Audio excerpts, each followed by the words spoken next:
Happy Monday, everybody. It's Andrew here with MashupVlog6. I want to talk about the importance of goal setting. So one of the very first things we do on day one of the Dream Business Program is to start to try and organize all of the things that can make getting a new business idea off the ground feel super overwhelming. Like all of the registration stuff and marketing, websites and sales and product development. There's just so many things. And oftentimes that can be super overwhelming to folks. And not only at the very early stages of getting a new business idea off the ground, but also as the business evolves and develops, you just end up adding new things to the list. So I find taking sort of all of the things that need to happen as a part of getting the business off the ground or moving the business forward and organizing them in a way that allows you to sort of prioritize what are the things that absolutely need my attention,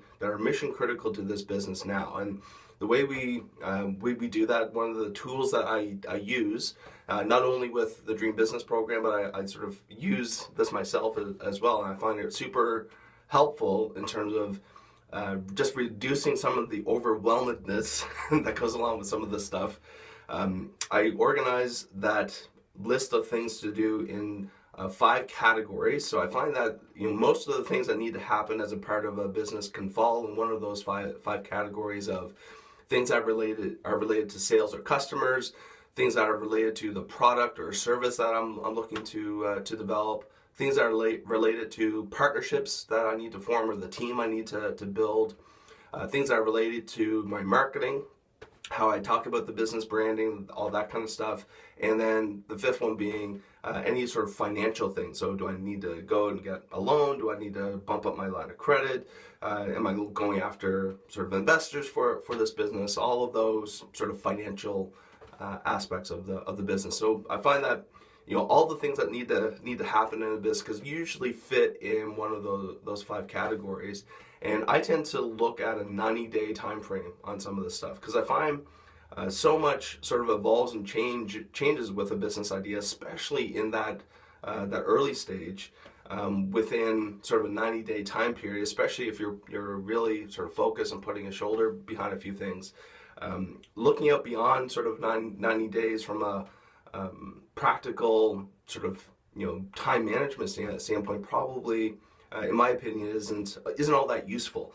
It's useful to have a clear vision of where you want to take the company, all that stuff. That's not what I'm talking about. What I'm talking about is like just getting the list of stuff that needs to get done and where to focus time and energy in the business. I look at a 90-day sort of time frame, and so in those 5 categories over the time period of 30, 60, and 90 days, I begin to sort of slot tasks into that framework. So it really allows me to do 2 things. It allows me to, number one, just do a bit of a brain dump on, we just had to click off a power mode thing.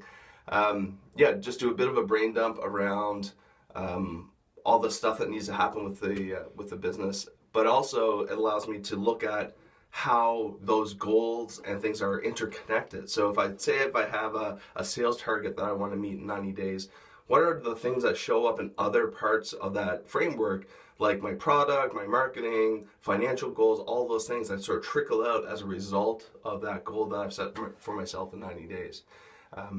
So it allows to kind of rethink of, do I have enough time, capacity, what other things do I have going on in my life over that 90 days that might get in the way of me achieving some of this stuff. And it just helps me to get focused on, if I only have an hour in a day, like what is it that I can knock off that list? What are the things I can move forward with the time I have available? And one of the other tools I use is this book. It's called The Best Self Journal. So Ashton Rodenizer with Mind's Eye Creative, she put me onto this, and it just seemed to work with how my brain operates. So the whole premise of this particular book and this particular journal allows you to organize your entire sort of 90-day plan around 3 sort of big objectives you want to try to achieve. And if you're interested in how this works and how I use it and all that stuff, by all means feel free to comment in the under the video and in the comments below, and I'm happy to talk about it. If you've ever been around Co3, you know I totally sort of nerd out over my best self journal and how it's been a game changer for me in terms of getting really focused and much more productive and clear around my time. So that's my share for this vlog post.